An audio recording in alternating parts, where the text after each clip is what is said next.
Welcome back. As you can see, we have taken our cooking segment outside and we are joined by Mel Schmiller Jr., the man behind Darkside of the Grill. And he has brought his giant grill here today to showcase a lot of stuff. Welcome. Thanks so much for coming by. Thank you very much for having me, Lisa. This is absolutely awesome. It's been a beautiful morning, right? Nice and warm. It is nice out. Yeah. First of all, you built this whole thing yourself? I sure did. So I'm a journeyman welder, born and raised in Edmonton. And the beginning of COVID, I decided, since we're hunkered down, to do something with my time, and I built this. Unbelievable. So what do you got fired up in here today? So right now I'm cooking picanha, which is a top sirloin cap. Right? Wow. I'm smoking 3 of them. This is unreal. One cut up, and then I have a custom sausage. We're smoking some corn. On the other side, we're doing some live fire stuff, and then we got more smoking over here. Just enough for the crew, right? You're so nice. Thank you. So how did this all come to be? I mean, how did Darkside of the Grill start, and have you always had a passion to be a pit master? You know what? So I've always cooked. That's with my grandmother, right? Growing up in the kitchen, we got a huge Ukrainian family, so all the time, food everywhere.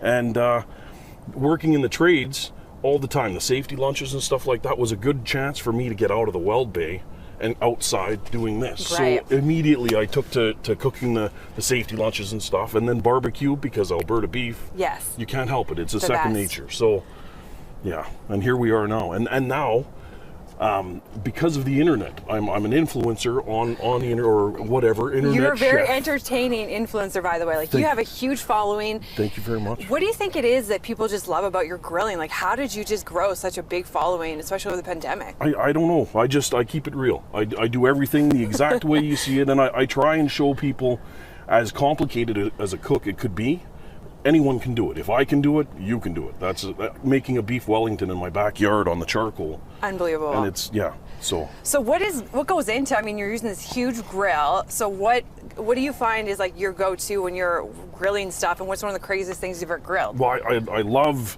my biggest thing is catering. I do a lot of catering around town, weddings and stuff like that.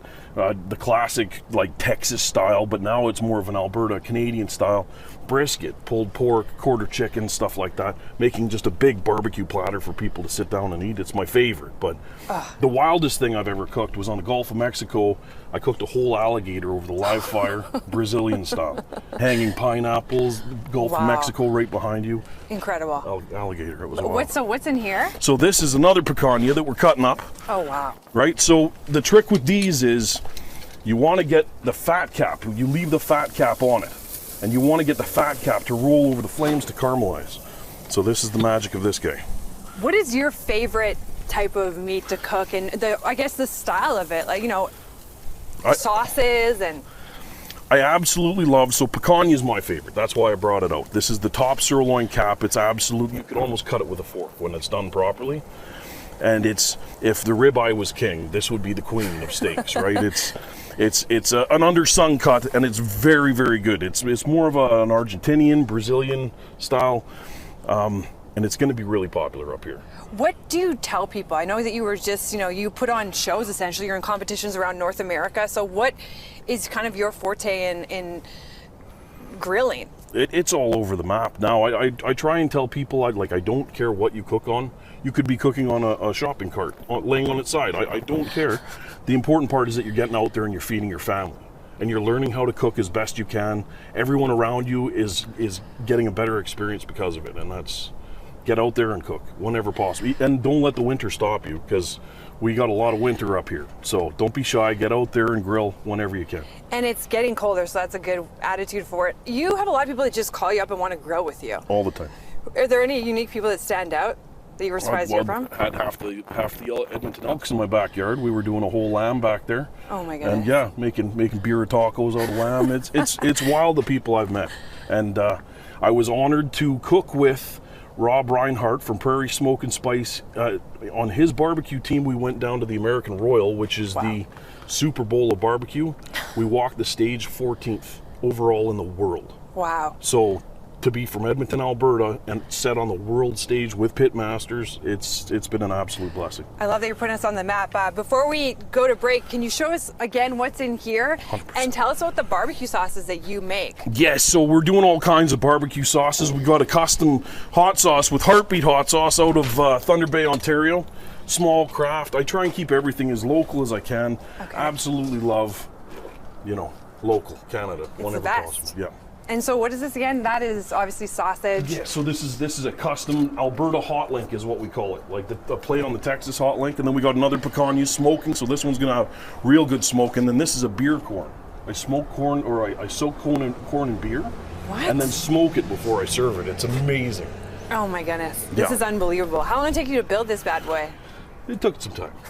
Yeah, a couple months. It was no easy feat, but it's my baby. I love it. And where did Darkside of the Grill, that name, come up? Just another, I'm a Star Wars fan. I'm a big fan of Pink Floyd, and I like to show people the dark side is not so bad. Right. You know what I mean? Shed some light on what people don't understand about this. It's super easy. You're making grilling more approachable. That's the whole name of the game. That's it. Love it. And we love that you're from Edmonton too. It's so great. I'm sure Kevin O'Connell is very excited to come out here and see this. I'm excited to try a lot of it. Our crew is.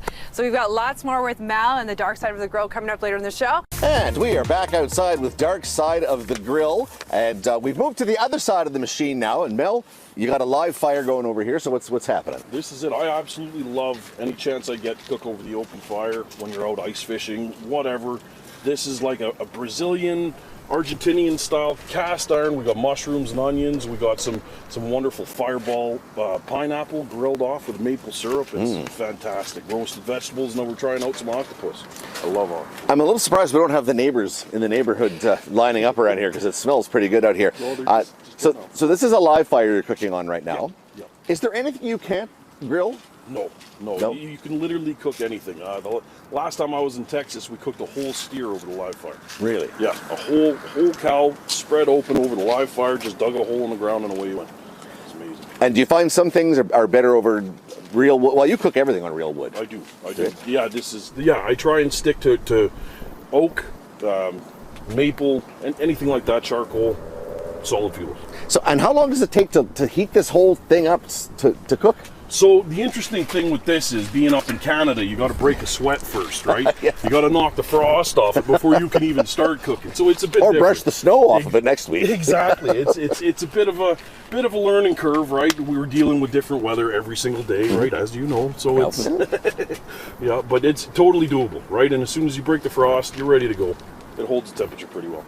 So your favorite type of cooking, is it in the big grill, or is it on these outdoor fires? I prefer the outdoor fire over top of anything. I love the flavor of a classic barbecue. Don't get me wrong. A good cooked brisket or a pulled pork sandwich is my go-to, but I like to play with stuff. And what kind of time are we talking about when we're cooking things, either outdoor or in the This is instant. Throw steaks on, away you go. 15 minutes, you're ready to roll. You can cook a whole dinner in 15 minutes over the live fire.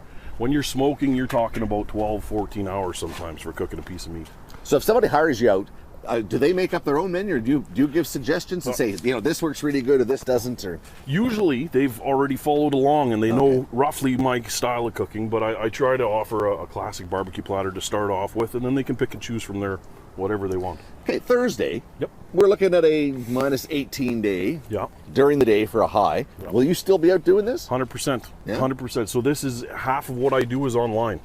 And online doesn't stop for anybody. So I'll be out there some mornings. I'll be cooking a brisket in my bathrobe first thing in the morning.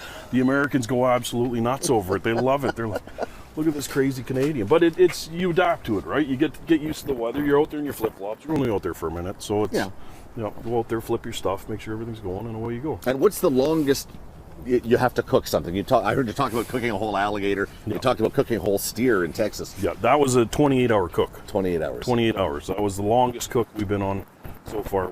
It was decent, though. It turned out absolutely perfect. So. And you talked about sourcing some of your product locally, or at least within the country if you can. Yeah. How do you do your prep for that? Do you use special oils? Do you use special sauces? Like, how's your best way? 100%. Like even today, Evolution, right there at Southgate. Whenever possible, you hit up anything local, and you start as close as you can, and then you work your way out. If you can't find it, supply chains, whatever, it is what it is. But always trying to support local. It is the biggest part for me. Born and raised right here. It's so neat to see farmers that you see at the hockey game are the same people you see at the flea market. Same people all of a sudden you're catering their daughter's wedding. It's amazing. Oh, that's fantastic. Okay, you got pineapple, mushrooms, carrots, and octopus on here right now. Yeah, no, this is my fun little bit here. I love Alberta. Yeah, you get a nice char on this with a bit of oil. It's fantastic. I love a good. If it's cooked right, octopus is amazing. So Yeah, and octopus is one of those things you have to cook right. How long does it take you to learn how to cook things? you know what? It's all trial by fire, right? I'll mess up 5 or 6 things before I'll nail one, and then once you start nailing it, you always nail it, right? But no one ever talks about it's a learning curve. YouTube, on the internet, and just keep cooking until you get it right. Do you ever get weird requests to barbecue something? But you wouldn't believe the stuff and I'm the kind of guy, you can message me Christmas Eve at 2 o'clock in the morning, and I'm going to tell you how to cook a brisket if you're so inclined, right? It is what it is. I try and help out whenever possible. So. Would you do a full turkey in the oven or anything? Yes. I bet a smoked turkey in there would be fantastic. Oh, smoked turkey. So you do a nice brine on them. You cook them with cherry and applewood. Leaves a nice mahogany color. The biggest turkey I've done was a locally sourced 38 pounds. It was the size of an ostrich almost. It was huge. And I did it over charcoal with cherry wood. It was phenomenal. And how do you judge how much time? Is it all just based on temperature and experience? It's most of the time, whenever possible, you get an instant read thermometer and right into the meat. Oh, okay. And that's the true telltale sign is the internal temperature will tell you exactly where you're at, right? It's all hearsay other than that. So does this thing actually ever cool down if you're using it every day? Oh yeah. Does it? Yeah, once the fire's out, you give it 15 minutes and it's Really? Yeah. And you built this whole rig yourself? I did so. Yep. I'm a journeyman welder by trade, right? Born and raised right here, so it's And what's it like? Well, we could ask.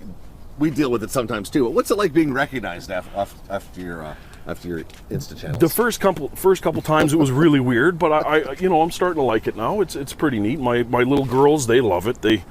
My dad's the cooking guy all the time. So it's a blessing. It is a blessing. And so being an influencer on food. That's it.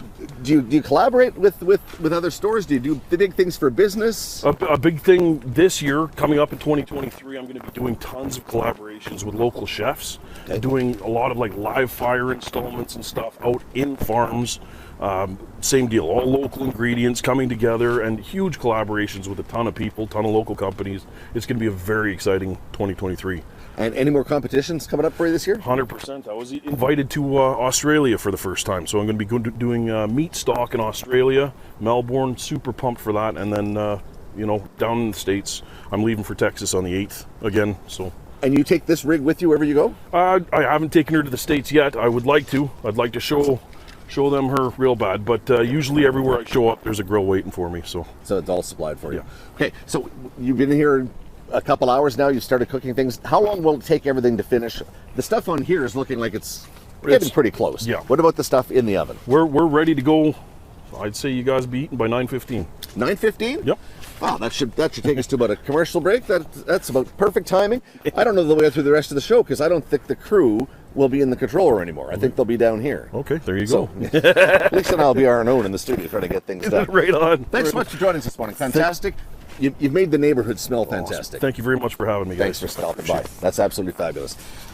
Again, we're talking with Darkside of the Grill. We've smelling some pretty good food out here. I think we're going to taste some coming up in a little while as well. For more information about Darkside of the Grill and all the wild things he cooks up on his adventures, visit him online at Darkside of the Grill on Instagram or darksideofthegrill.com.